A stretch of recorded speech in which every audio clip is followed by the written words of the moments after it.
Eric here, and I have unfortunately had to make a decision to sell a really nice bass. And I recently got this bass in a trade. I had another one that I wasn't using, also very nice one. You might have seen that. That was the R bass. That was a fantastic bass. I traded it for another one that I had wanted for, well, I had seen these before, but I've never was able to own one. It is a Warrior bass in a matching gig bag, and gosh, what a fantastic bass. But as things would have it, I found something else that another rare opportunity to own a really fantastic bass. So I want to take advantage of that opportunity, so something has to give, and unfortunately this one is what has to give. So I don't even know what else to say about this, but I mean, this is a fantastic, outstanding bass. I mean, all Warriors are, and this one is no exception to that. And blue is one of my favorite colors. I'm kind of leaning towards red now. My wife has a red Jeep and I have a red Jeep, so red is growing on me, and I have a couple of red guitars. But this thing is just absolutely stunning. It's this cobalt blue color, and my camera is really not doing it a whole lot of justice here, but this thing is absolutely an amazing bass. It comes with, like I said, the gig bag, which is also blue, and then I have a matching Warrior strap, and you can see embossed on this strap, it's like a Levy's leather strap, but it says Warrior on it, with Dunlop strap locks. It's just incredible. You know, and the question is why get rid of such an incredible bass? I already have a really good 5-string, my main 5-string, and then I have another a Washburn that I keep at home, and you know, for playing here when I want to practice 5-string. So I was really looking for something to kind of make up that gap, or like serve as a good backup, and I think the tone of this is pretty close to my other one.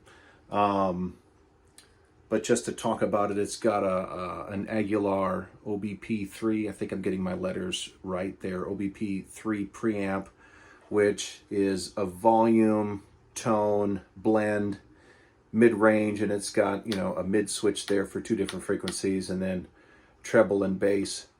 And these wood grain match knobs.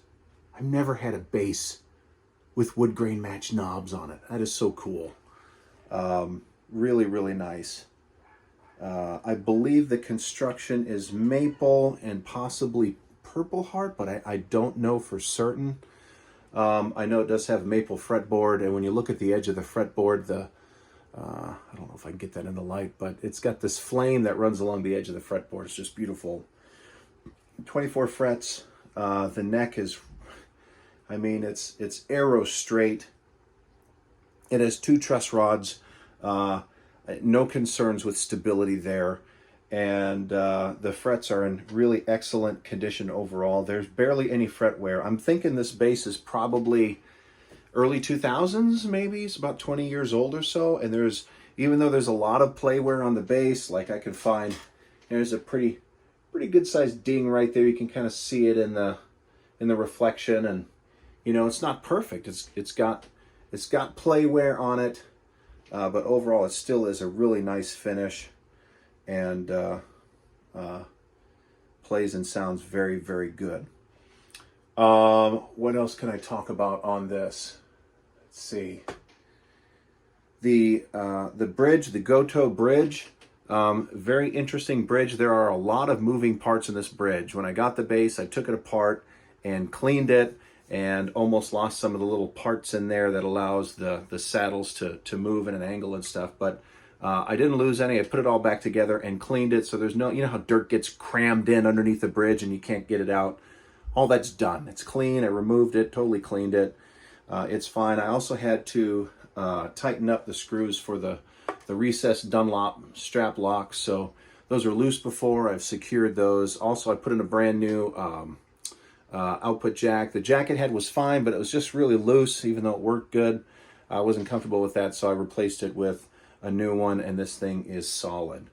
Also, the reason why I think this is an older bass is if you'll notice at the bottom, it has all 5 through body holes that go through the bridge. So you can either run your strings through the bridge or you can go through body, whatever you prefer.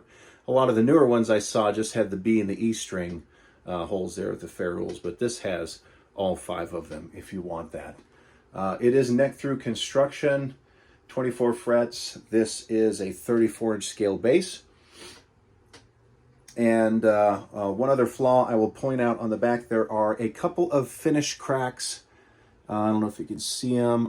Pictures kind of bring them out a lot better, as pictures usually do. They highlight a lot of the flaws, but there's a very minor one right here, and also a finish crack right here. And it definitely is just in the finish, because I could take this thing and I could push on it pretty good, and I don't get any sounds or anything out of it. So I know the wood's not creaking. Totally not the reason why I am selling this bass. It's just that I've got the opportunity to get this other instrument, and I want to jump on that. So if you want a fantastic example of a Warrior bass 5-string, and one that you can take out and play without worrying about it, this is the one for you. Oh, I've got another video. Probably there's a link next to wherever I'm posting this one at to hear the sound of it. You can hear the sound of it there. Just feel free to ask me any questions if you want. Thanks.